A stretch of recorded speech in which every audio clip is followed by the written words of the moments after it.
사람은 겉으로 보기에 굉장히 강한 것 같지만은 내면으로는 참 약한 존재입니다.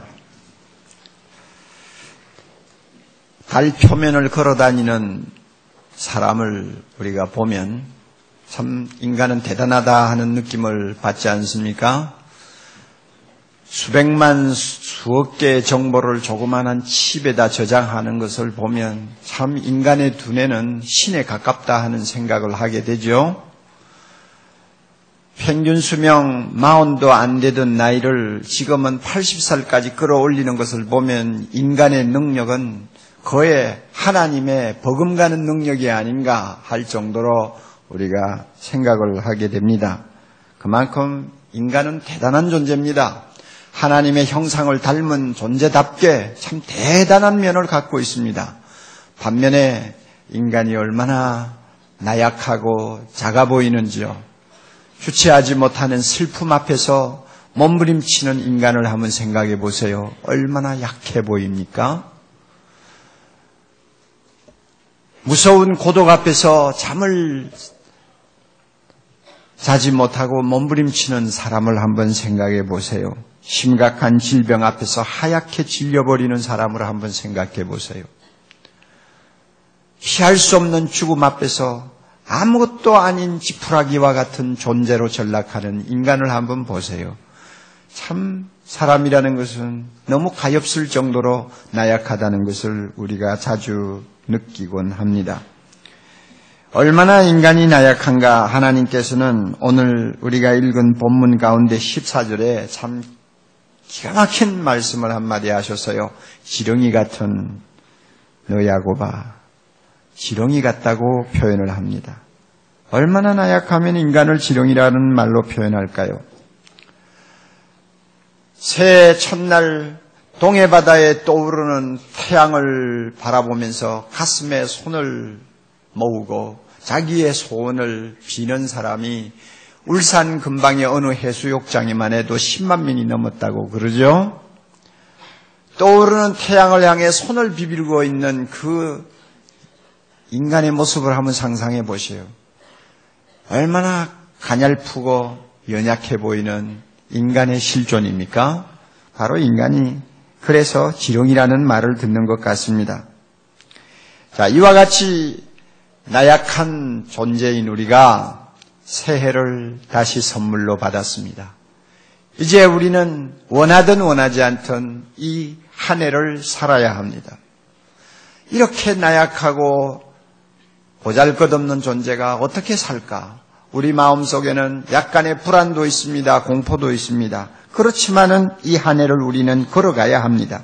이 미지의 길을 우리는 한 걸음 한 걸음 옮겨 놓아야 합니다. 어떻게 하면 이 한 해를 참 하나님 앞에서나 사람 앞에 부끄러움 없이 살 수 있을까 하는 생각을 하면서도 우리 마음으로는 불안을 안고 있는 것이 사실입니다. 이럴 때 예수 믿는 우리들은 각자 생각하는 말씀이 있어요. 새해가 되면 늘 마음에 와닿는 말씀이 있어요. 여러분은 어떤 말씀을 특별히 생각합니까? 저의 경우는 이사야 41장 10절 말씀이 대표적입니다. 참 그 말씀만 마음에 담고 생각하고 묵상하면 마음의 불안도 사라지고요. 또 어떤 면에서는 몹시 자기가 초라해 보인다고 하는 그 시각도 바뀌고요. 그리고 용기와 힘을 얻게 됩니다. 두려워 말라, 내가 너와 함께 함이니라.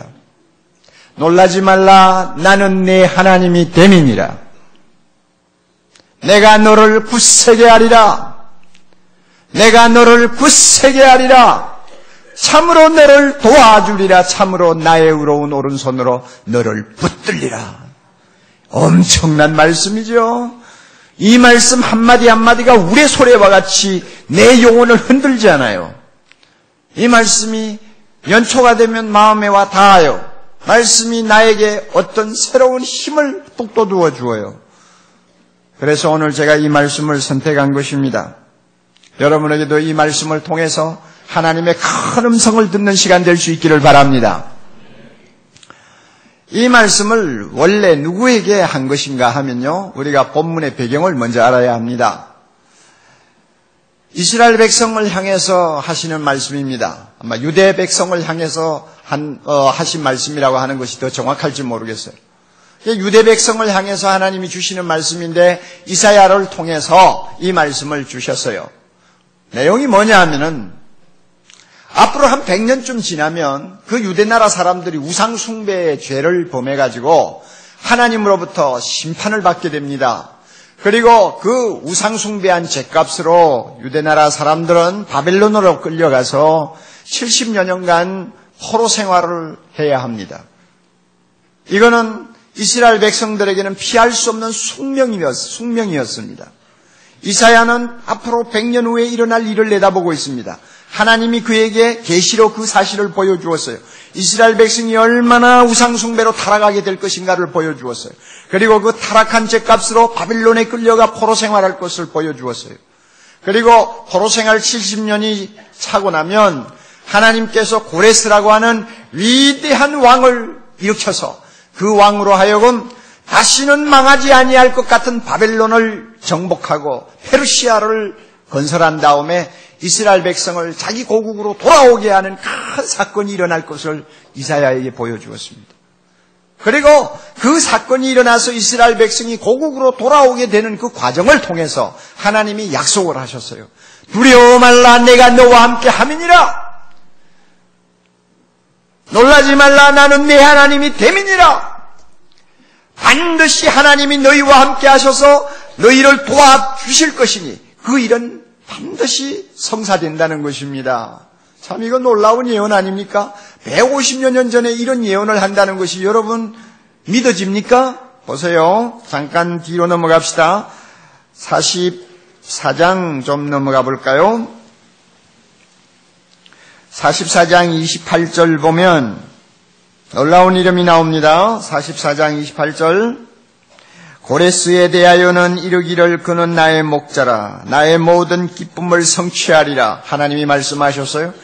이때는 고레스라는 존재는 아무도 모르던 때입니다. 150여 년 전이니까요. 그리고 45장 보세요. 1절. 나 여호와는 나의 기름받은 누굽니까? 고레스의 오른손을 잡고 열국으로 그 앞에 항복하게 하겠다고 했습니다.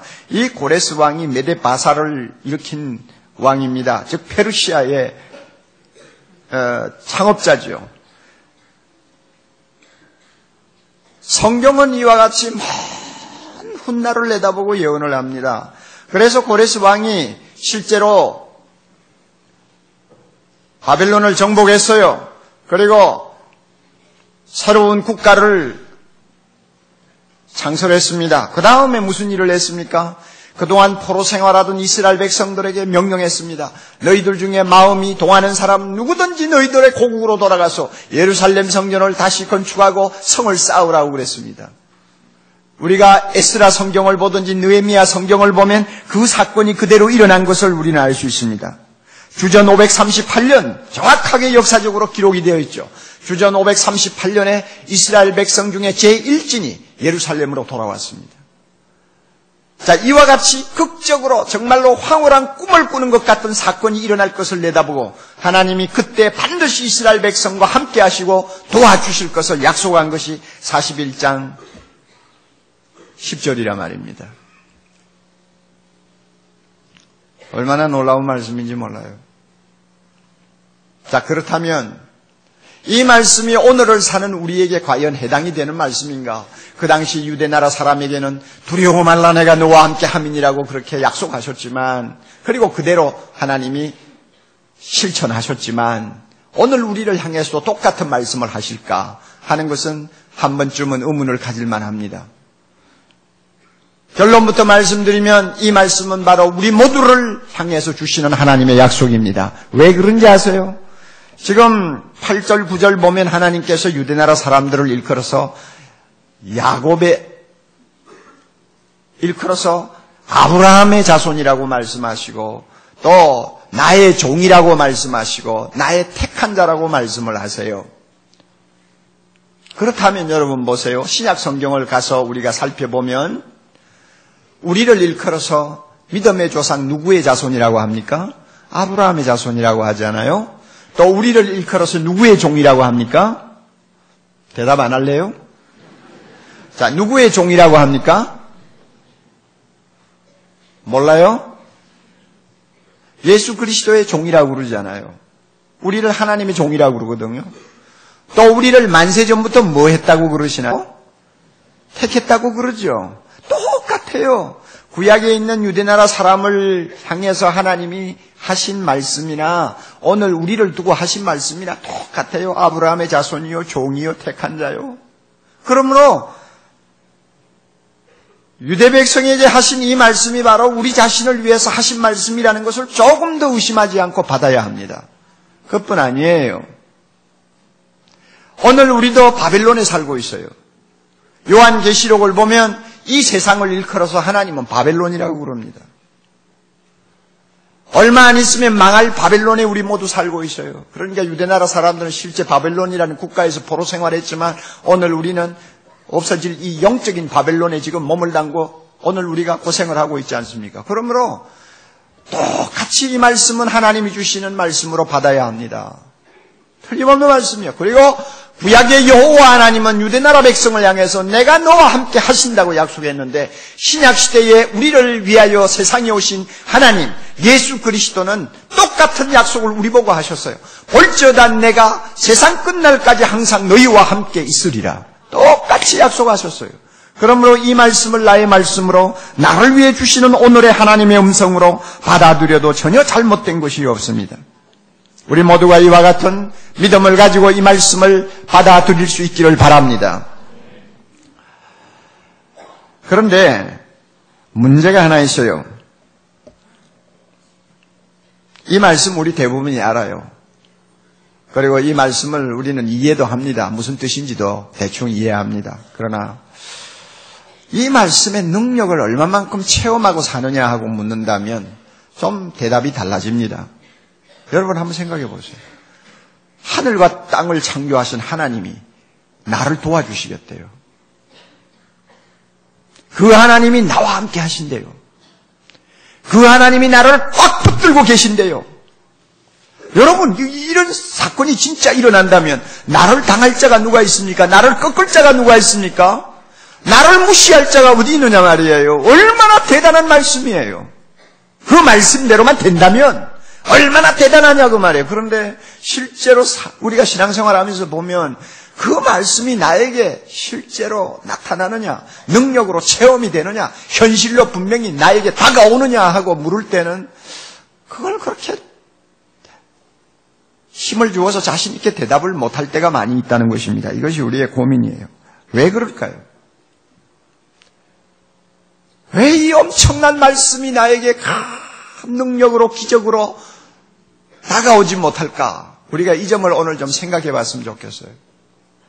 왜 그럴까? 한 몇 가지를 좀 제가 검토를 하려고 합니다. 첫째는 하나님의 진실하심을 우리가 잘 모르고 있지 않나 하는 점을 한번 생각해 봅시다. 하나님은 진실하십니다. 그는 거짓이 없습니다. 사람처럼 이 말했다 저 말했다 하지 않습니다.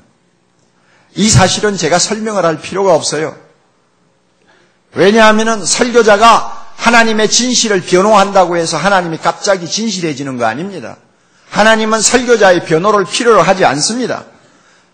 하나님 스스로 진실합니다.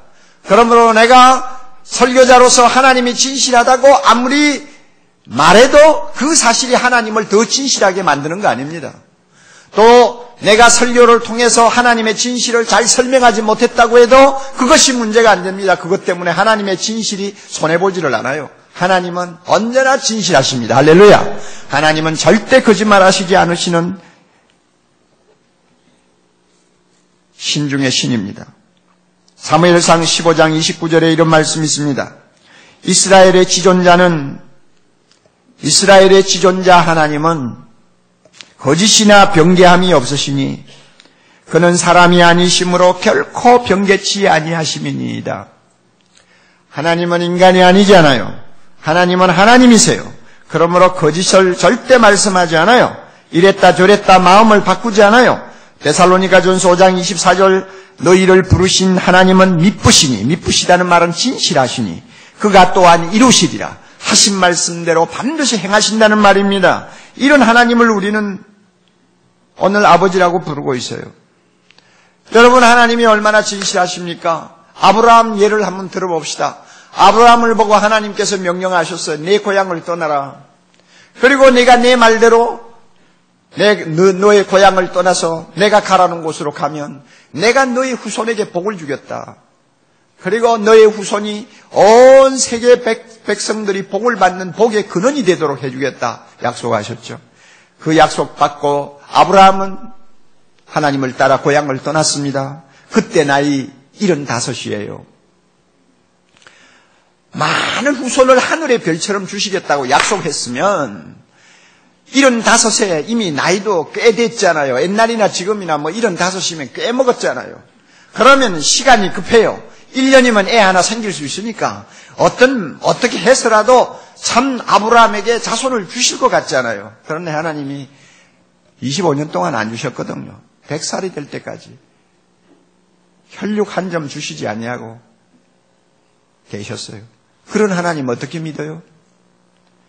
벌써 아브라함이 100살이요, 사라가 90살이요. 자녀를 생산할 능력을 거의 잃어버린 부부입니다. 그럼에도 불구하고 하나님은 가만히 계세요. 그런 하나님 믿을 수 있어요? 진실하다고 말할 수 있겠어요? 인간적으로 보면 진실한 하나님이 아닌 것 같아요. 그러나 하나님은 진실합니다. 그렇기 때문에 그 몸이 죽은 것과 같은 두 부부에게서 이삭이라고 하는 옥동자를 하나님께서 탄생하게 만들었습니다. 하나님은 진실합니다. 절대 거짓말 하시지 않습니다. 하나님이 얼마나 진실하신지요? 오늘 주신 말씀이 150여 년 후에 일어날 역사적인 사건을 두고 하신 말씀이라고 그랬죠? 그대로 되었잖아요. 주전 538년에 그대로 이스라엘 백성들이 고국으로 돌아왔잖아요. 그 후로 계속 2진, 3진, 4진이 돌아왔잖아요. 그때마다 하나님께서 이 말씀대로 약속하신 대로 실행을 하셨어요. 내가 너를 도와주리라. 내가 너와 함께 하겠노라. 그 말씀대로 이스라엘 백성들은 하나님의 도움을 받고 하나님이 주시는 능력을 입어서 고국으로 돌아와 성전을 지었고 그 다음에 성곽을 세웠습니다. 그대로 됐잖아요. 하나님만큼 진실한 분이 어디 있습니까? 그런데 우리는 이 사실을 잘 모르고 있을 때가 많아요. 깜빡할 때가 자주 있어요. 그렇기 때문에 하나님의 이와 같은 약속을 우리가 가지고 있으면서도 이 약속의 말씀이 나에게 실제로 능력으로 역사하지 못하는 것을 우리가 자주 보는 것입니다. 하나님의 진실하심을 분명히 확인하시고 거기에 대해서 추호도 의심하지 않기를 바랍니다. 두 번째, 왜 이 말씀이 우리에게 능력으로 다가오지 않느냐? 아마 두 번째로 우리가 검토해야 될 것은 우리의 믿음에 관한 것이 아닌가 생각합니다. 믿음에 문제가 있지 않나 이런 생각을 해봅니다. 하나님의 약속은 틀림없습니다. 10절 보면 5번이나 내가 하면서 강조합니다. 내가 너와 함께 하겠노라. 내가 너의 하나님이 되겠노라. 예? 얼마나 분명합니까? 내가 너를 굳세게 하겠노라. 내가 너를 도우겠노라. 내가 나의 오른손으로 너를 붙들겠노라. 내가 5번이나 반복하면서 하나님은 약속하셨으니까 하나님 편에는 문제가 없어요. 왜? 진실하신 하나님은 그대로 하실 테니까. 그러나 문제는 우리 편에 있는 거예요. 그 말씀을 얼마나 믿느냐가 문제인데요. 우리가 생각보다는 믿음이 약합니다. 그래서 잘 안 믿을 때가 많아요. 어린아이처럼 믿어야 되는데 이거 잘 못 믿는 때가 있다고 말이에요. 저는 이 말 참 좋아합니다. 따라서요. 어린아이처럼 믿어야 한다. 여러분 그 말이 뭔지 여러분 마음에 와 닿잖아요. 이렇게 믿어야 되는데 우리는 그렇게 믿지 못하고 어른처럼 믿을 때가 많아요. 그래가지고 하나님의 말씀이 주는 능력을 체험하지 못하고 말씀은 말씀대로 놀고 나는 나대로 노는 때가 많아요. 우리의 믿음을 점검할 필요가 있습니다. 이 믿음이 문제가 된다는 것은 예수님의 제자들이 갈릴리에서 배를 타고 가다가 풍랑을 만났을 때 사건을 보면 금방 우리가 발견할 수 있습니다. 예수님의 제자들은 예수님을 하나님으로 믿었습니다. 그렇죠? 가룟 유다 빼놓고는 모두가 예수님을 하나님으로, 하나님의 아들로, 메시아로 의심하지 않고 믿었습니다. 그러면 그들이 함께 배를 탔어요. 그 배에는 하나님이 계시는 거예요. 예수님이 주무시고 계셨다고 할지라도 그 배에는 하나님이 계시고 하나님이 함께하는 배입니다. 그러므로 하나님이 함께하니까 풍랑이 왜 일어납니까? 하나님이 함께하는 배에 왜 풍랑이 일어나요? 풍랑이 안 일어나야죠. 순풍에 꽃을 단 듯이 배가 아주 유유하게 달려야죠. 처음에는 그렇게 달렸어요. 그래서 제자들은 하나님을 모시고 간다는 아주 뿌듯한 어떤 믿음으로 그들은 신나게 노를 저었을 거예요. 그러나 웬일입니까? 풍랑이 일기 시작하더니 너무 거센 파도가 배를 흔들기 시작했습니다. 막 물이 들어옵니다. 아무리 퍼내도 들어오는 물이 더 많아요. 그때부터 이 제자들은 예수님을 하나님으로 믿던 믿음이 쌍그리 그냥 흔들리기 시작했어요. 예수님이 하나님으로 보이지를 않았는지도 몰라요. 그래가 열심히 물을 퍼내다가 이제는 안 되겠다 싶으니까 예수님을 흔들어 깨웠잖아요. 우리가 죽게 되었다고 아우성을 쳤습니다. 그때 예수님이 일어나셔서 하신 첫 마디가 뭔지 아세요? 어찌하여 무서워하느냐? 무엇이 적은 자들아? 믿음이 작은 자들아. 믿음이 작은 자들. 결국 문제는 믿음에 걸렸어요.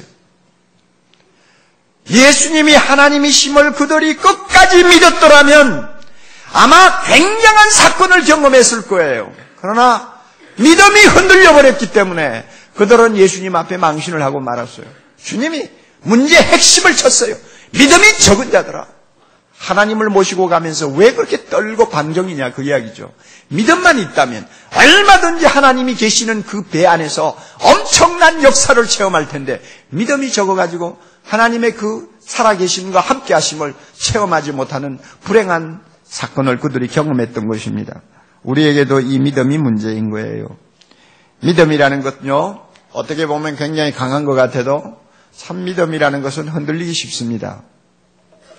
여러분, 옥 목사가 이 자리에 서서 큰 소리로 지금 믿음이 적은 자들아 하고 막 소리를 치지 않아요. 그러니까 이 자리에서 누가 제일 믿음이 큰 사람 같습니까? 자, 대답하세요. 누가 제일 믿음이 좋은 사람 같아요? 옥 목사지요. 틀림없죠. 그러니까 나는 목사가 되었고 여러분은 병신도가 되었잖아요. 그렇죠? 참 믿음이 제일 커 보이죠. 그러나 사실요, 옥 목사의 믿음도 형편없어요. 좋을 때는 좋은데 상황이 바뀌면 나도 모르게 막 흔들리고 어떤 때는 너무 믿음이 맥을 못 쓸 때가 많아요. 참 이것이 어떤 때는 걱정스러운 경우도 있어요. 그러므로 자기 믿음 가지고 교만을 부릴 사람은 세상에 아무도 없어요. 하나님의 은혜로 믿는 것이지 내 힘으로 믿는 건 하나도 없어요. 할렐루야. 그렇잖아요. 여러분이 빌리 그레함 목사님은 잘 아십니다.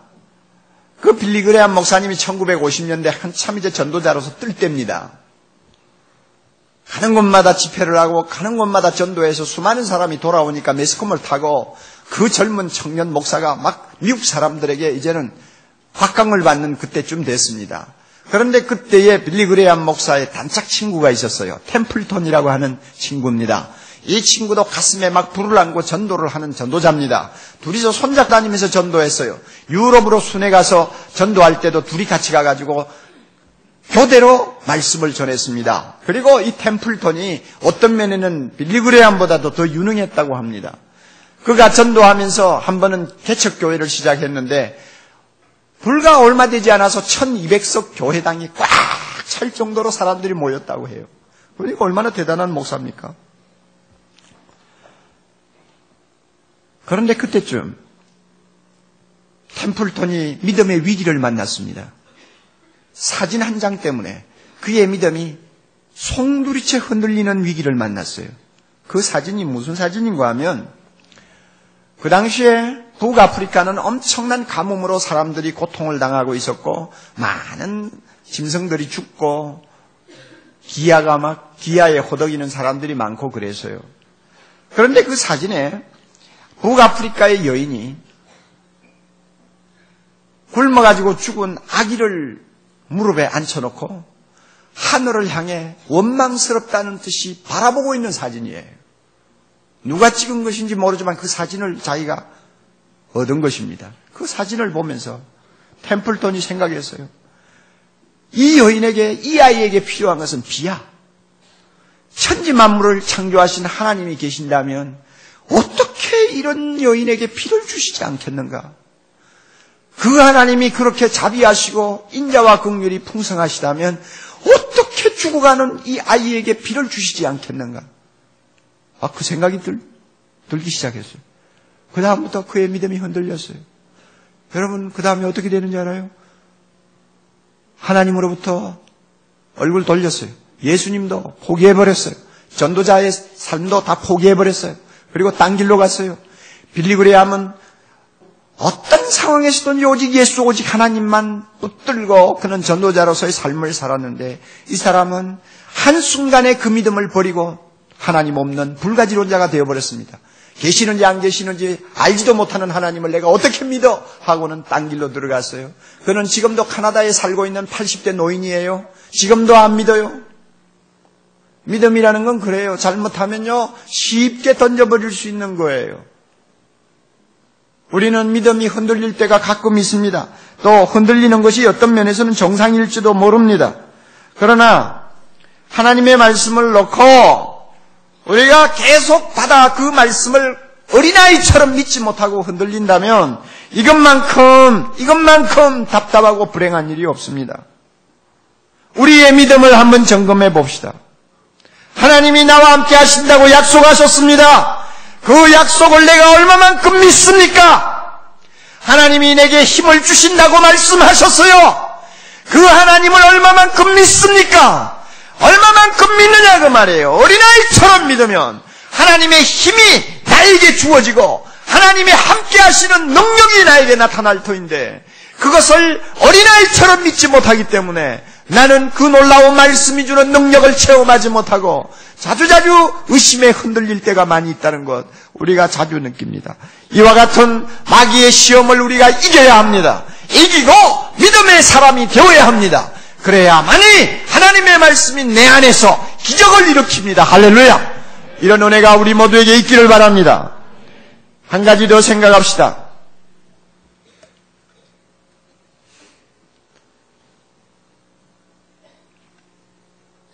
하나님이 우리와 함께 하신다고 약속하셨는데 우리가 그 함께 하심의 연습을 얼마나 자주 잘하고 있느냐 하는 문제를 한번 살펴야 됩니다.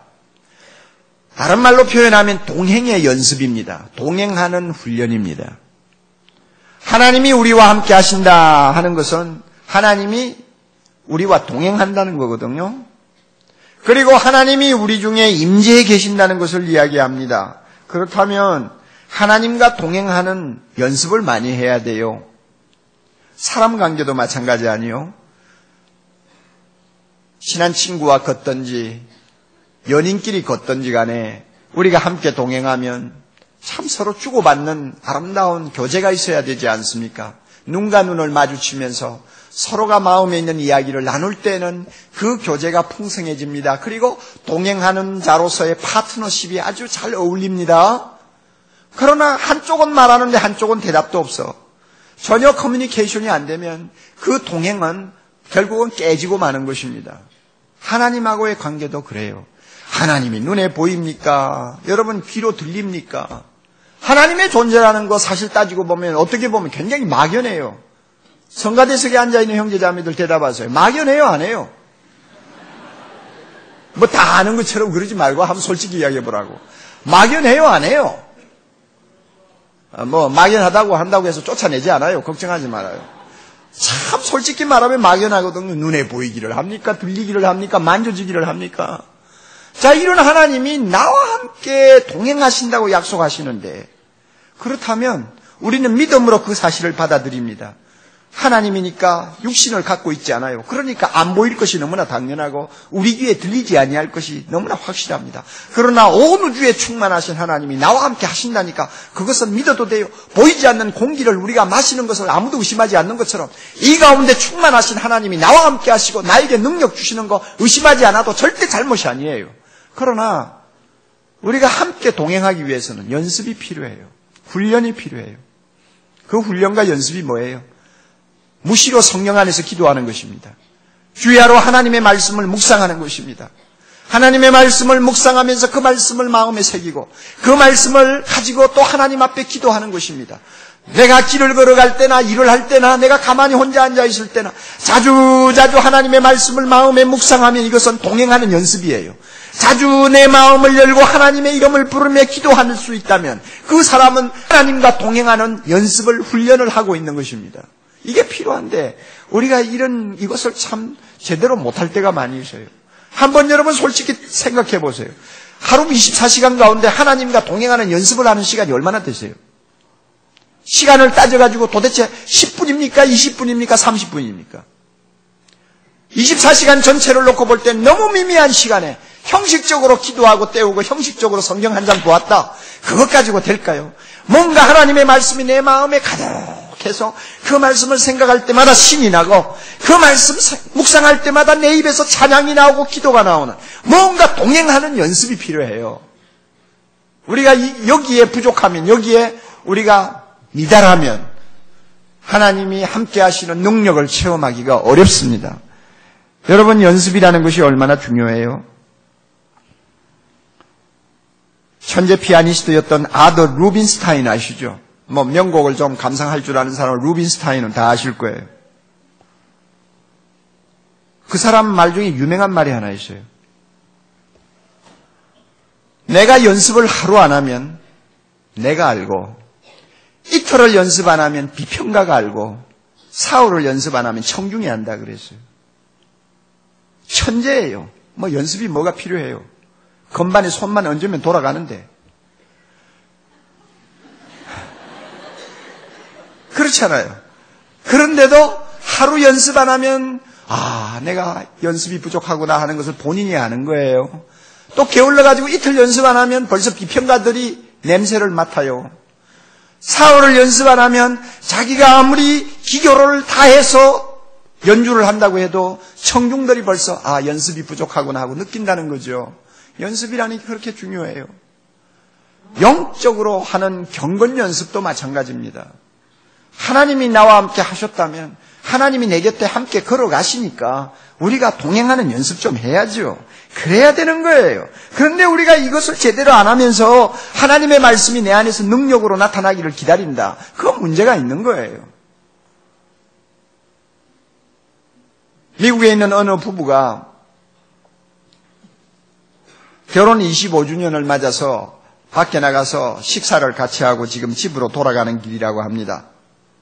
남편이 운전대에 앉아 운전을 합니다. 미국 사람들 꽤 좀 괜찮게 살면 차가 크지 않아요? 부인은 남편과 좀 떨어져서 창가에 딱 붙어 앉아가지고 바깥을 구경하면서 지금 집으로 돌아오고 있어요. 그런데 느닷없이 부인이 남편에게 이런 말을 했어요. 여보, 우리가 차 안에서 아주 가까이 붙어 앉아 다정하게 이야기하던 때가 언제지요? 그 말을 들은 남편은 어색한 표정을 지으면서 나는 항상 이 자리에 있었어. 바로 이 운전대 말이야. 나는 운전대에 앉아서 항상 난 내 자리를 지켰지 한 번도 이 자리를 떠나가 본 일이 없어. 이렇게 대답했어요. 여러분 무슨 말인지 못 알아들으시죠? 문제는 누구에게 있는 거예요? 부인에게 문제가 있는 거예요. 부인이 기분이 좋고 좀 마음이 즐거우면은 남편 옆에 바짝 붙어가지고 운전도 제대로 못하게 팔을 잡고는 여보 어쩌고 I love you 하고 떠들고 조금 기분이 나쁘면은 그냥 툭 떨어져가 창가에 앉아가지고는 바깥만 쳐다보고 앉았고 그렇게 변덕스러운 행동을 한 사람이 누구예요? 부인이라고 말이요. 남편은 지금 운전하고 딱 그 자리를 지키고 있는데 그렇잖아요. 그러니까 부인이 제대로만 했으면 차를 탈 때마다 부부가 항상 다정스럽게 이야기하는 무드를 만들 수가 있었는데 자기가 안 해놓고는 남편 보고 우리가 언제 다정하게 이야기한 일이 있느냐고 따진단 말이에요. 하나님은 자기 자리 지키고 계십니다. 내가 너와 함께 함이니라 하나님은 제 자리 지키고 계세요. 그런데 그 놀라운 말씀이 나에게 능력으로 다가오지 않는 이유가 어디 있느냐? 내가 변덕을 부리는 거예요. 어떤 때는 기도하고 싶으면 좀 기도해봤다가 그 다음에 실적 나면은 또 이틀 사흘 기도 안 하고 또 넘어가고, 어떤 때는 성경 말씀 본다고 또 그냥 텔레비도 끄고 보다가, 어떤 때는 또 일주일 내가도 성경 한번 뒤져보지 않고 넘어가고, 변덕은 내가 다 부린단 말이에요. 내가 이렇게 변덕 부리면서, 나와 함께 계신다는 하나님이 나에게 무슨 기적을 일으킬 것 같이 생각하는 것은 착각이죠. 그래, 이 경건의 훈련, 연습, 동행하는 연습, 이게 참 우리에게 중요합니다. 여러분은 어느 정도로 잘하고 있어요? 어느 정도 잘하고 있어요?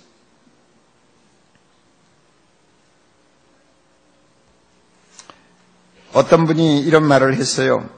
하나님의 임재 연습, 동행 연습이죠. 연습을 몇 달 또는 몇 년 동안 꾸준히 지속한 사람은 하나님께서 더 가까이 계심을 느낍니다. 등 뒤에서 밀어주는 하나님의 힘은 더 강하고요, 견고해집니다. 그리고 앞에서 당기는 힘도 더욱 강력해집니다. 하나님께서는 우리 곁에 계실 뿐 아니라 언제나 우리와 함께 살아 계십니다. 여러분, 어떤 사람은 이렇게 기가 막힌 이야기를 하는데, 우리는 이 사실을 잘 체험하지 못한다면 우리에게 문제가 있는 거예요. 여러분 스스로를 한번 돌아보세요. 나는 어떤가? 사랑하는 형제자매 여러분, 하나님은 약속하셨어요. 두려워 말라, 내가 너와 함께 함이니라. 불안한 우리의 미래를 앞에 놓고 하나님은 말씀합니다. 두려워 말라, 내가 너와 함께 함이니라. 놀라지 말라, 나는 네 하나님이 됨이니라. 내가 너를 굳세게 하리라. 다른 말로 말하면 내가 너를 강하게 만들리라. 하나님이 약속하셨어요. 참으로 너를 도와주리라. 참으로 나의 의로운 오른손으로 너를 붙들리라.